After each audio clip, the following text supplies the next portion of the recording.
하나님 말씀 보겠습니다. 로마서 15장 14절부터 21절까지 말씀 교독합니다. 로마서 15장 14절로 21절입니다. 내 형제들아, 너희가 스스로 선함이 가득하고 모든 지식이 차서 능히 서로 권하는 자임을 나도 확신하노라.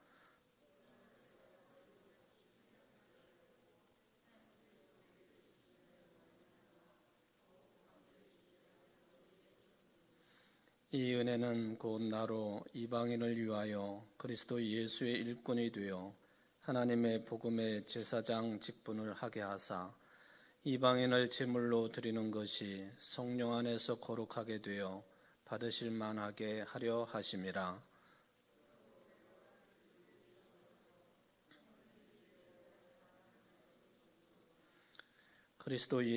그리스도께서 이방인들을 순종하게 하기 위하여 나를 통하여 역사하신 것 외에는 내가 감히 말하지 아니하노라. 이 일은 말과 행위로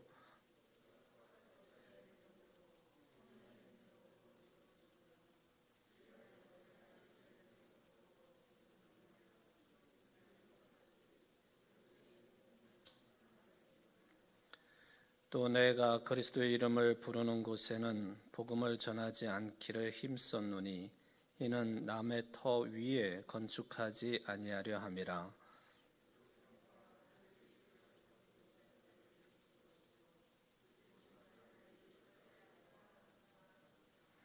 아멘.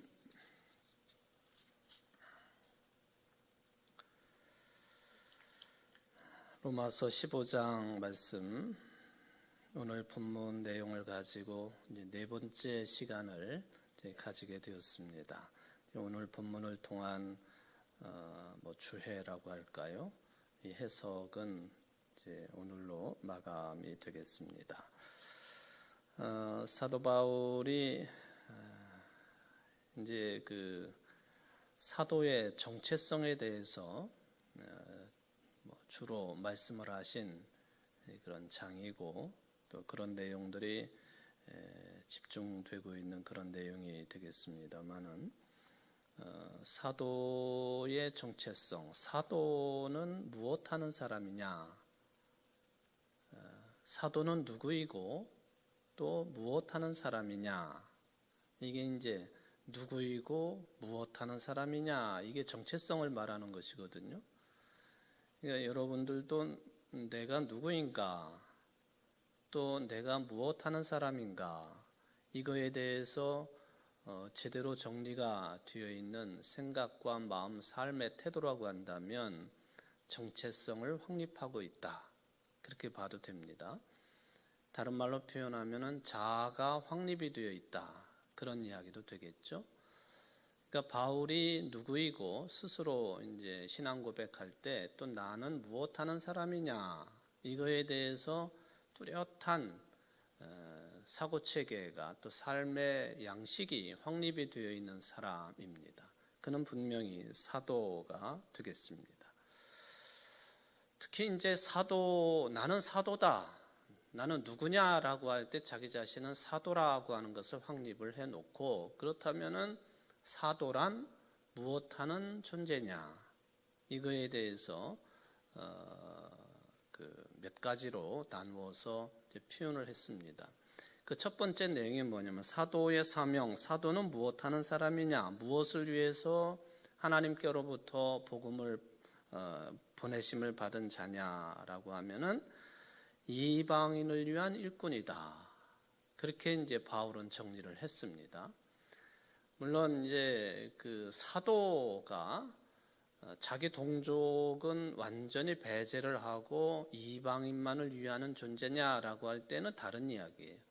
근데 바울이 자기가 하나님의 보내심을 받은 사도로서 집중적으로 감당해야 될 복음 사역의 영역은 이방인들에게 두었기 때문에 바울 사도의 사명은 바로 이방인들을 위한 일꾼이다, 이게 첫 번째 내용이었습니다. 그리고 두 번째가 이방인들도 그렇게 이방인들을 위한 일꾼으로서 복음을 전하고 하다가 보니까 이방인들도 성령으로 거룩하게 되었다라고 하는 것, 이게 사도가 사명을 감당함으로 일어났던 놀라운 일이 되겠습니다. 이방인들도 거룩한 성령의 역사 가운데 거하게 되었다 하는 것이죠.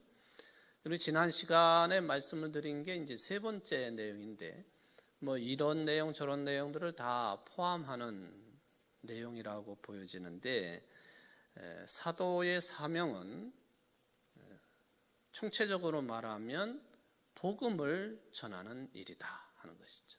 복음을 전하는 일이다. 이 복음에는 헬라인이나 유대인이나 구별이 없다. 모든 하나님의 형상대로 지음받은 인간들에게, 또 더 넓게는 하나님의 피조 세계를 향하여 복음, 기쁜 소식을 전하는 것이 사도의 사명이다.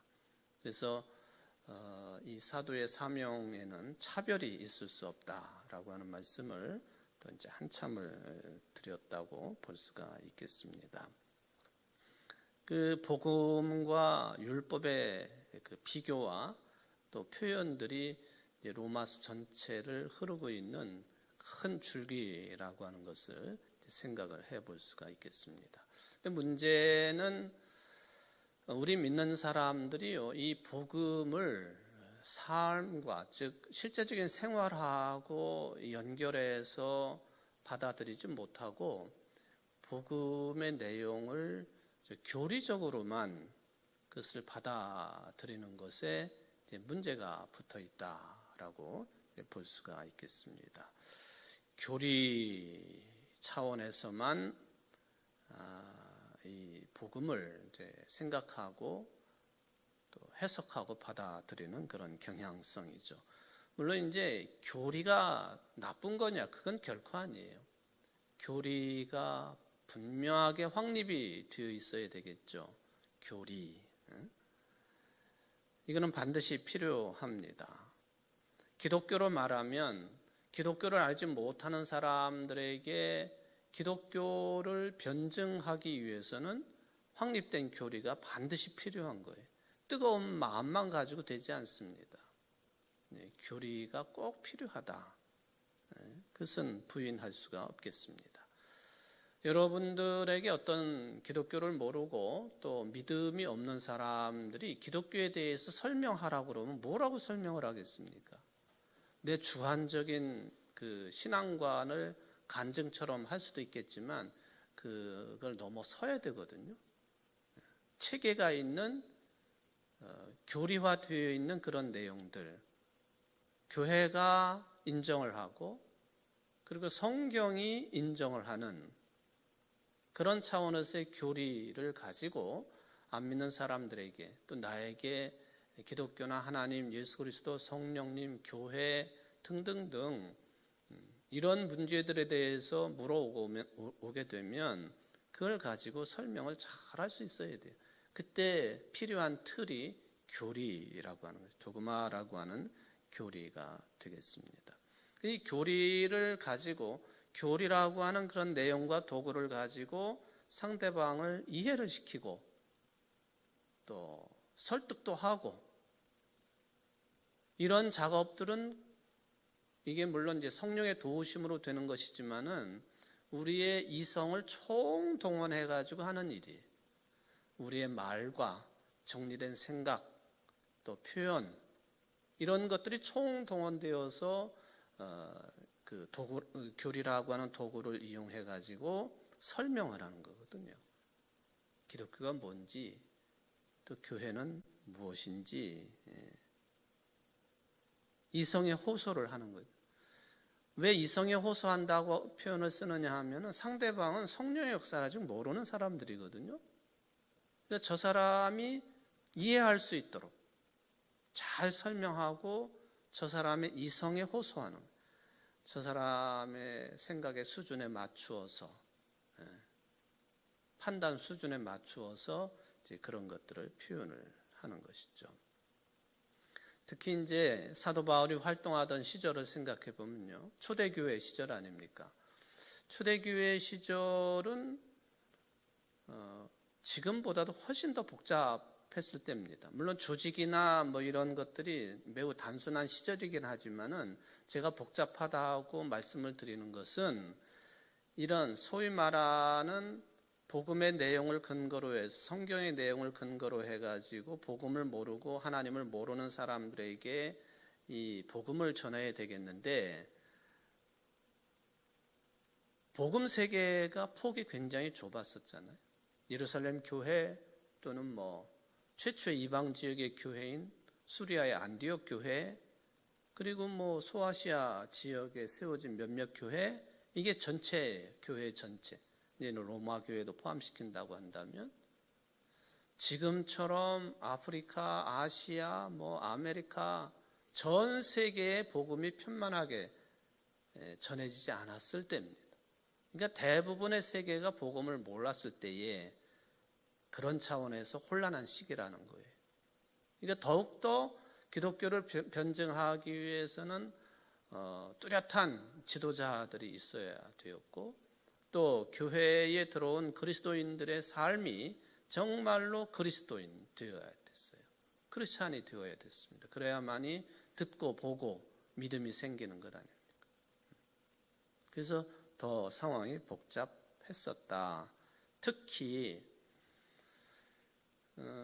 복음이 처음 이렇게 발현이 되고 선포가 될 때에 이상한 소리가 훨씬 더 많이 들리게 되어 있습니다. 다른 말로 표현하면은 이단 사상들이 훨씬 더 강하게 역사하게 되어 있다는 거예요. 지금은 이단이 발호를 해도요, 복음의 정신이 훨씬 더 강하기 때문에 이단들 뭐 저렇게 난동을 피우고 해도 판단을 우리가 분명히 할 수 있잖아요. 그 옛날에는 그게 어려울 때입니다. 복음을 접할 수 있는 기회가 그리 많지 않고, 근데 복음에 기대 가지고는 이상한 소리 하는 사람들은 훨씬 더 빠르게 전파력을 가지고 교회를 넘나들고 그리스도인 가정들을 넘나들고 신앙인들을 파고드는 그런 복잡한 때였다는 거예요. 이방 세력 가운데 가장 크게 초대교회를 힘들게 했던 사상 중에 하나가 영지주의 아닙니까?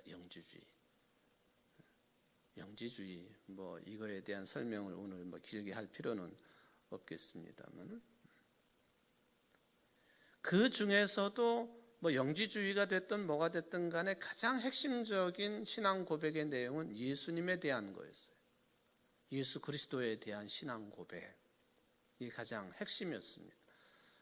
누누이 말씀을 드리지만은 우리가 매주일 예배를 드릴 때마다 순서에 따라서 사도신경을 신앙 고백하지 않습니까? 사도신경의 내용을 훑어보면은 당연히 그냥 상식적으로 보면 하나님께 대한 신앙 고백의 내용이 훨씬 많아야 되고, 그 다음에 예수 그리스도, 그 다음에 성령님, 그 다음에 교회, 뭐 이래야 되지 않느냐 하는 상식선에서의 생각을 가지고 있지만, 실제적으로 들여다보면 하나님께 대한 신앙 고백은 짧아요. 처음에 짧게 나와요. 성령님에 대한 것도 교회에 대한 것도 아주 짧아요. 그런데 대부분 중간에 들어있는 것은 예수님에 대한 신앙 고백이에요.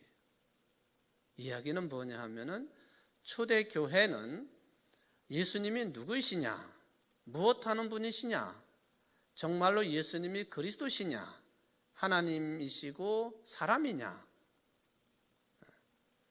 인성과 신성을 같이 가지고 계신 분이 아니냐, 이런 문제 가지고 큰 혼란을 겪었던 시절이에요.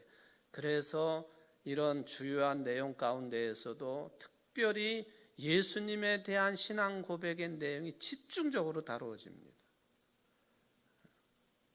무슨 회의 뭐 해가면서 교회 전체 회의가 모일 때마다 기준을 세우고, 즉 신앙 고백의 기준을 세우고, 거기에 맞지 아니하면은 가지쳐내기를 하죠. 그래서 이단으로 규정을 하고, 정통이 뭐냐 하는 것을 그 기준을 세우고 있다라고 하는 것을 볼 수가 있겠습니다. 그러면 3세기경의 싸움이 제일 치열했다고 볼 수가 있겠는데 3세기경 그러면 200년대, 서기 200년대를 말하는 거예요. 그러니까 사도들이 다 돌아가시고 초대교회는 계속 늘어나고 그리고 뭐 바울 같은 사람도 200년 되면 뭐 다 이제 돌아가셨을 때 아닙니까? 그리고는 뭐 2세, 3세 그리스도인들이 나타나가지고 교회 지도자가 되고 교회를 이끌어가고 그리스도인들이 막 이제 복음을 전하고 할 때에 그때쯤 2세, 3세기경 그 중에서도 예수 그리스도 그분에 대한 신앙 고백 가장 핵심적인 내용이 뭐였느냐 하면은 소위 말하면 어려운 말로 표현하면은 단성론이냐 양성론이냐 이거 가지고 엄청나게 투쟁을 하며 싸웠어요. 단성론이냐 양성론이냐. 아주 제가 좀 전에 이제 표현을 했습니다만은 정통으로 자리 잡고 우리가 오늘날도 신앙 고백하는 것은 베드로가 예수 그리스도에 대해서 마태복음 16장에서 신앙 고백한 것처럼 주는 그리스도시요 살아계신 하나님의 아들이십니다. 이 그리스도라고 하는 이 표현은 신성이죠. 신성. 하나님이시라는 얘기. 그리스도라 메시아. 그다음에 하나님이 붙기는 했지만 하나님의 아들이시다. 인간으로서 오신 예수 그리스도. 그러니까 예수님의 신성과 인성 이 두 가지를 어떻게 해석하고 받아들이고 신앙 고백하느냐 이거 가지고 아주 가열차게 싸움을 한 거예요. 그래서 결국에는 451년, 그러니까 3세기를 넘어서서 5세기경, 451년, 5세기 중반 정도의 칼케돈 회의에서 양성론이 확립이 되는 거예요. 예수 그리스도는 인성과 신성을 겸비하신 분이시다. 제가 지금 설명드리는 게 무슨 뜻인지 아시겠죠? 예수님이 신적인 분만 아니시고 예수님이 인간만도 아니시고 예수님은 신성과 인성을 같이 겸비하신 분. 하늘 아버지께서 창조 때부터 계셨던 그분이 육신이 되어서 우리 가운데 인카네이션, 화육, 성육 되셨다. 그러니까 하나님이시기도 하시고 사람으로 오신 예수님. 이 문제를 가지고 우리는 지금 자연스럽게 신앙 고백하지만은 2세기경부터는 치열하게 이 문제가 아주 이단위로 규정되고 정통으로 세워지고 451년 칼케돈 회의에서 이게 거의 확립이 됐다. 역사적인 교회 역사와 관련된 내용이 되겠습니다만은 이걸 이제 소위 말하면 양성론이라 그렇게 이제 이야기를 합니다. 이런 주장들이 교리예요, 교리. 근데 복음이라고 하는 것이 교리적인 차원만 있느냐? 그건 결코 아닙니다. 안 믿는 자들에게 이 교리의 도구를 활용해 가지고 믿음을 선포하고 또 복음을 전하고 그러는 사이에 성령께서 역사하셔서 저들의 마음이 뜨거워지고 회개하게 되고 진리를 접하게 되고 구원의 반열에 들어서게 되고 세례를 받고. 그런데 이 복음의 정신이 오늘날 교회들, 우리는 한국이라고 하는 제한적인 공간에 살고 있는 사람들이기 때문에 저도 주로 교회를 이야기하면 한국 교회를 이야기할 수밖에 없잖아요. 많이 오용이 되었다는 것이죠. 이 복음의 정신이 특히 복음의 내용과 정신이 교리화되어서 죽어있는 그런 그 신앙의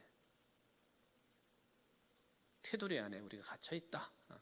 살아있는 복음 정신이어야 되는데 살아있는 복음 정신이란 신앙과 삶이 일치되는 때에 그게 살아있다라고 표현하는 것이니까 복음은 알기는 아는데 기쁜 소식을 알기는 아는데 그게 삶과 연결이 안 되면 죽은 복음이고 신앙도 죽은 것이다 라는 그런 이야기가 되겠습니다.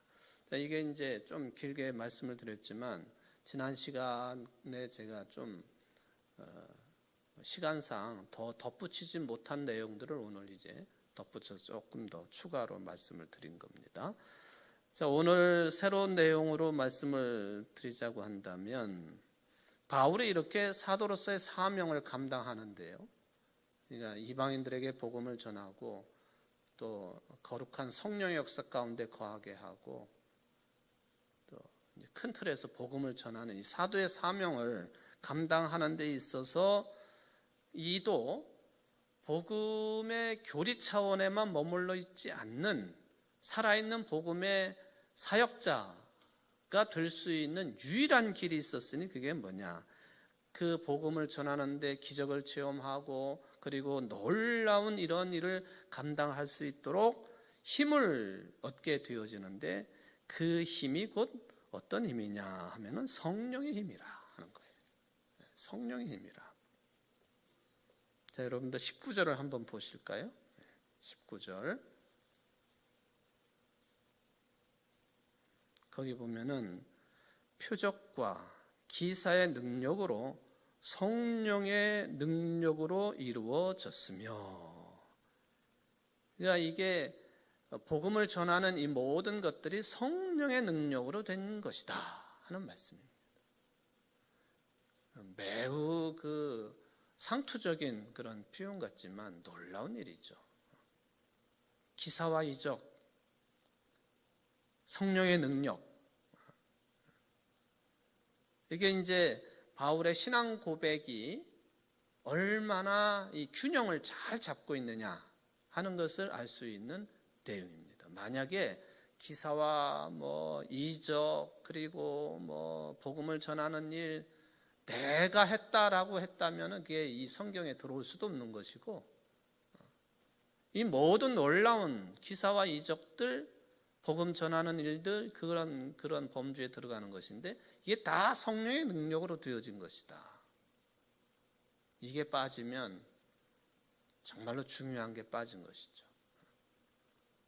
그래서 저도 설교를 기도하고 성경 읽고 또 여러 가지 참고 도서들을 읽으며 또 생각으로 정리를 하면서 설교를 순서를 짜고 틀을 만들고 결론을 맺고 그리고 회중 기도를 하고 할 때에 항상 저를 이렇게 짓누르고 있는 그런 표현 중에 하나가 바로 성령의 역사로 된 것입니다 라는 표현이에요. 이건 굉장히 중요한 신앙 고백입니다. 나의 나 된 것은 내 능력이 아니라 주의 은혜라 했던 사도 바울의 신앙 고백처럼 성령의 인도하심, 성령의 능력으로 되는 것이지 내 힘과 능력으로 되는 게 아니에요. 여러분들의 모든 신앙생활의 처음과 끝은 지금 살아계신 하나님의 힘으로 역사하시는 성령의 능력으로 되는 거예요. 오늘도 저녁 시간에 이제 내일 0시부터 다시 5인 이상은 못 모이고 또 교회에도 비대면으로 해야 되고 오늘 저녁에 가야 되나 말아야 되나, 발걸음을 그게 무거운 발걸음이었던 기쁜 가벼운 발걸음이었던 이게 내가 판단해 가지고 내가 가야 되나 말아야 되나 내가 판단해서 내가 결심을 해서 아니요, 다 성령의 인도하심입니다. 성령의 인도하심. 여기 오신 분들이 그렇다는 거예요. 안 오신 분들은 자기 뜻대로 하신 거고, 그렇지 않습니까? 절대적으로 여러분들은 그런 점에 있어서는 항상 겸손해요. 목사도 그렇지만 성도들도 겸손해야 되는 거예요. 내가 뭘 했고 이게 아니라 성령께서 하신, 성령의 능력으로 되어진 일이다. 이 바울의 이 정리는 획기적이기도 하지만은 반드시 이루어져야 될 고백이고, 또 그것이 아니면 기독교의 정신이 확립되지 않습니다. 성령의 능력으로 되었다. 그것을 기적과 이사, 즉 놀라운 일이라고 표현을 해주고 있습니다. 물론 이제 기사와 이적이라고 하는 이 표현을 우리는 매우 즐겨하기도 하고, 나도 그런 능력을 가졌으면 우리 교회가 그런 능력에 휩싸여 있으면 뭐 그런 생각 갖는 게 당연해요. 그런데 여러분, 기적 자체가 핵심은 아닌 거예요. 이사 자체도 핵심이 아닌 거예요. 이건 우리가 참 잘 생각을 해야 되겠습니다. 놀라운 일도 마찬가지입니다. 이 모든 것들이 하나님의 일로 발현이 되고 있습니다마는 어느 분이 이것을 일으키시느냐? 성령의 능력으로 이런 것이 일어나는 것이므로 기사와 이적이 물론 최종 목표고 신앙의 본질은 아니지만은 바로 이 성령의 능력으로 사도가 의존을 해야 될, 철저하게 의존을 해야 될 유일한 힘이 성령의 능력이다라고 하는 말씀이 되겠습니다.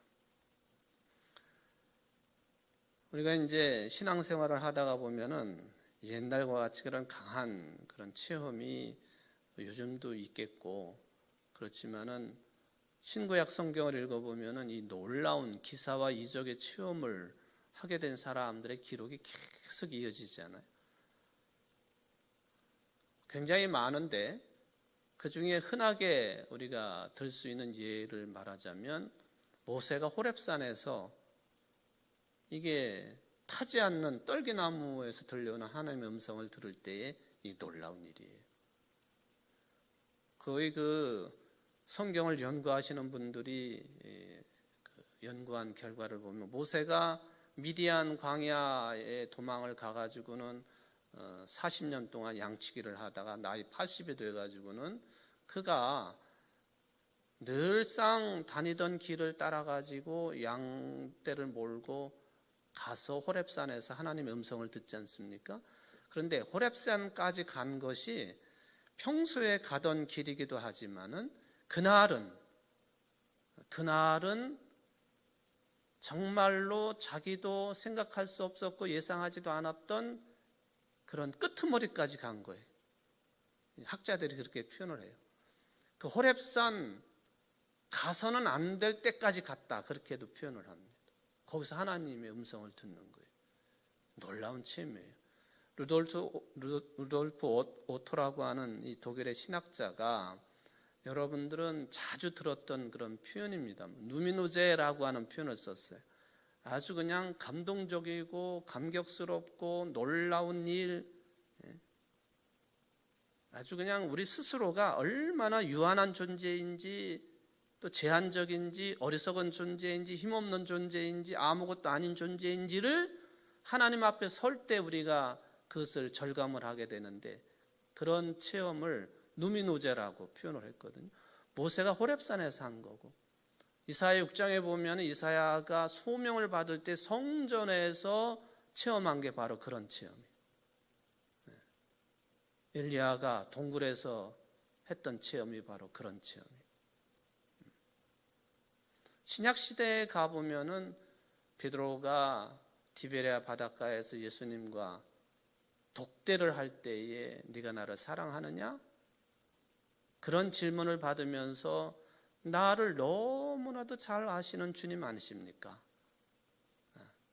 완전히 자기 자신을 다 내려놓고 내 양을 먹이라 치라 하는 그 말씀을 듣는 순간이 나의 유한함을, 연약함을, 끝이 있음을 절감한 그런 놀라운 순간들입니다. 이게 다 사도 바울은 성령의 능력으로 되는 일이다라고 고백을 한 겁니다. 우리 성령의 역사가 아니면 우리는 아무것도 할 수 없는 사람들이다라고 볼 수가 있겠습니다. 근데 우리가 이제 그 한국의 그리스도인들이 이 성령의 능력, 성령의 힘이 도대체 뭐냐? 성령을 받았다고 하는데 그 실체는 뭐냐? 뭐가 진실이냐? 이런 부분에 대해서는 깊이 생각을 잘 안 하려고 그러죠. 근데 이제 이런 시간에 좀 그런 부분들도 약간 언급을 해둘 필요가 있겠습니다. 성령을 받았다고 그러면은 어떤 특별한 신앙적인 능력을 체험을 한 것으로 받아들이는 경향성이 강해요. 고린도 교회가 그랬던 것처럼 방언을 하면은 그게 최고봉으로 생각을 한다든지, 신유의 은사를 받았다 그러면 그게 또 다른 최고봉으로 받아들인다든지, 이런 현상들이죠. 제가 이런 표현을 쓸 때에는 그럼 이건희 목사는 방언이나 신유를 부정해요. 결코 그게 아니에요. 당연히 그것은 부정해서도 안 되는 것이고 그럴 필요도 없습니다. 좀 전에도 말씀을 드린 것처럼 뭐가 문제냐 하면은 방언을 하고 신유의 능력을 가지는, 그것이 성령을 받았다고 하는 그 의미에 다냐 하는 거예요. 그게 신앙의 본질이냐 하는 거예요. 그것은 조심스럽고 아니다라고 말할 수 있어야 된다는 거예요. 하나님의 나라로 인도함을 받기 위한 과정 속에 드러나는 것들이지, 그게 아직 완전하게 하나님의 나라가 이루어지지 않은 것처럼 신앙의 최고점도 아니고 본질도 아니다 하는 거예요. 과정 속에서 일어날 수 있는 그런 현상들인 것이지. 또는 어떤 분들은 성령을 받으면 교회 봉사를 최선을 다해 열심히 하게 된다, 전도도 많이 하게 된다, 또 기쁨과 감사로 가득하게 된다. 굉장히 중요한 내용이죠. 그런데 그것도 최고점은 아니라는 거예요. 그것 가지고도 여전히 부족하다. 즉 신앙의 본질은 아니다 하는 거예요. 제가 본질이라고 하는 말을 자꾸 사용을 합니다만은 그게 궁극의 목표는 아니라는 거예요. 근데 한국의 크리스찬들은 이거에 목매이는 것 같아서 굉장히 위험하다는 것이죠. 그러니까 지금이야 이제 많이 수그러들고 거의 없는 현상 중에 하나지만은 7, 80년대에 기도원을 가서 성령의 불을 받아야 되고 성령의 능력 안에 거해야 된다, 기도원을 많이들 갈 때에 오죽하면은 방언을 못하면은 성령을 못 받은 거라고 해가지고는 방언 연습을 시키고 훈련을 시키고 그냥 난리를 쳤던 그런 시절이 우리 한국의 기독교 역사 가운데 아주 중요하게 자리를 잡고 있는 거예요. 지금은 잘 모르겠어요. 그런 이야기들이 잘 안 들리니까. 여러분, 성령 그 자체는요, 여기서 또 성령의 능력도 나오는 것이니까 더 단순화시켜가지고 성령이라고 하는 존재를 무엇으로 받아들여야지 가장 신앙적이냐 하면은 성령의 존재는 곧 하나님이시다는 거예요. 이거를 우리가 확립을 해야 돼요. 성령의 역사는 하나님의 존재의 긍정입니다. 바로 이런 사실을 전제로 하고 우리가 이제 바울의 이 성령의 능력이라고 하는 말도 우리가 이제 생각을 해볼 필요가 있겠죠. 마지막을 향해 가는 과정 속에서 이 세상에서 행해지는, 교회를 통해서 이루어지는, 또 그리스도인들을 통해서 일어나는 어떤 일들, 이게 곧 성령의 일이라. 그러니까 제가 자꾸 신앙의 본질, 최종이 아닙니다라고 하는 말씀을 드리는 것이 그런 과정 속에서 되어지는 일들, 이게 성령의 일이에요. 그러므로 조금 극단적으로 표현을 하면은 하나님의 나라가 완성이 되고 모든 게 완성이 될 때는 성령의 역사는 끝나야 되는 거죠. 여러분, 성령의 역사도 끝나야 된다. 굉장히 이상하잖아요. 하나님만이 통치하시는 그런 때가 오면 성령의 역사도 끝나야 돼요. 왜? 본질이신 하나님께서 일을 하시는데 하나님이 보내신 영이신 성령이 일하는 건 끝나야 되는 거죠. 그런 차원에서 이제 과정에서 일을 하시는 하나님 또는 역사, 일, 그런 이야기가 되겠습니다. 이것이 우리들을 놀라게 하는 일들이다. 놀라기는 하지만 누미노제의 현상이기도 하지만 과정에서 항상 벌어지는 일들이다 하는 거예요. 예를 들면은 지금 당장 오늘 저녁에 남북한이 통일이 됐다고 합시다. 엄청나게 놀라운 일 아니에요? 믿을 수 없는 일이죠. 근데 그게 불가능한 일입니까? 가능성으로 열어두는 일이죠. 이 과정이라고 하는 것, 하나님의 나라의 완성이라고 하는 게 그런 것이고, 우리는 남북 통일에 대한 상상을 늘 희망으로 가지고 있어야 되는 것처럼 그런 종류의 내용이다 하는 것이죠. 상상력이죠. 우리들이 마음을 열기만 하면은 성령께서는 그런 일도 가능케 역사하신다.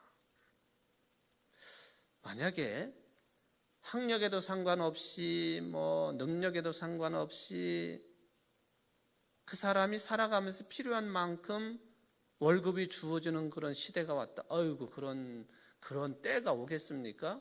왜 그런 일을 상상을 못 합니까? 할 수 있는 거죠. 지금 200개 이상으로 교파가 갈라져 있는 한국의 교회, 그 모든 교파들이 하나를 이루었다. 불가능한 일이에요.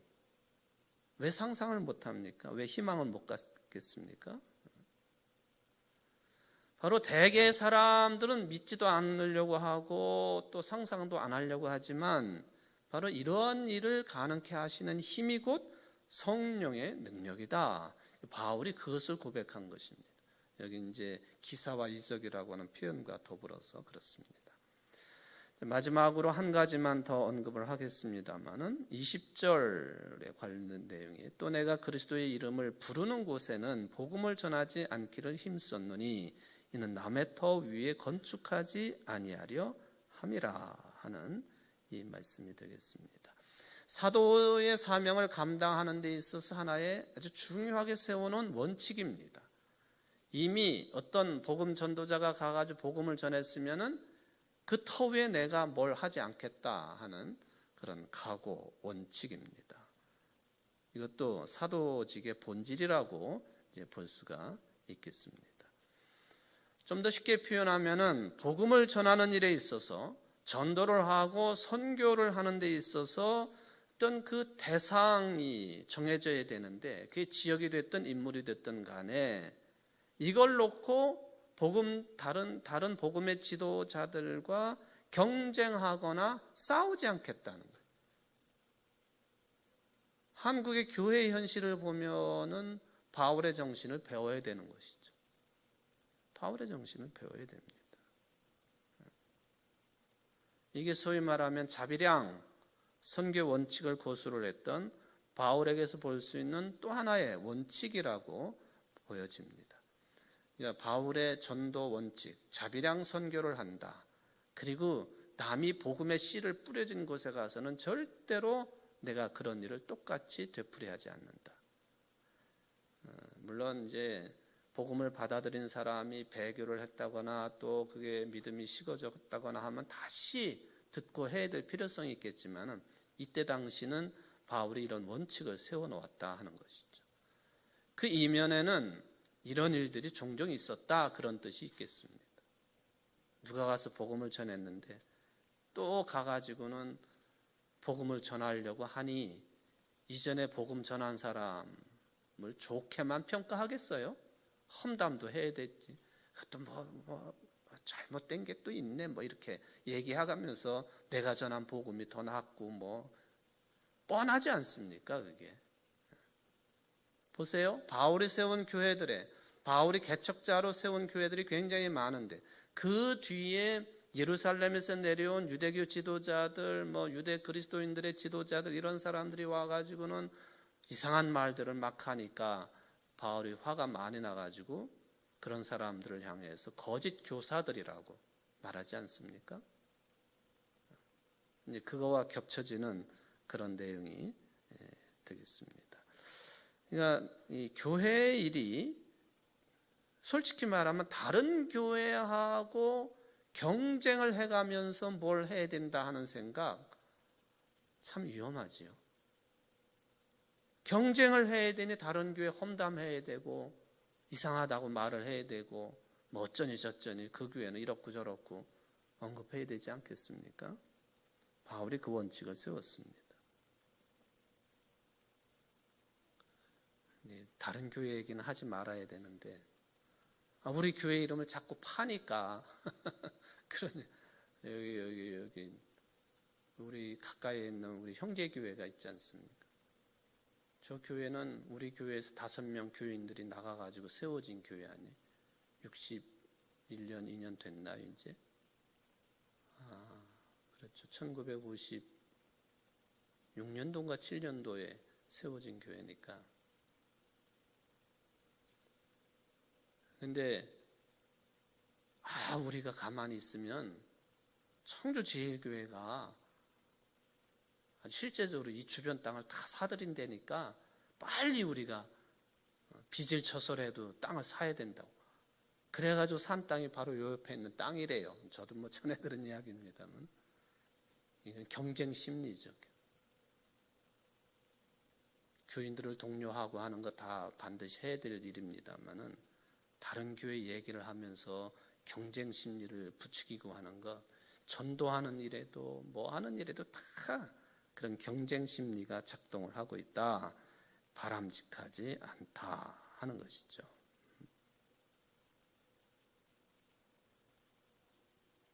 복음을 들어야 될 대상을 놓고 경쟁하는 모습, 하나님께서 보시고 뭐라 하실까 굉장히 조심스러운 것입니다.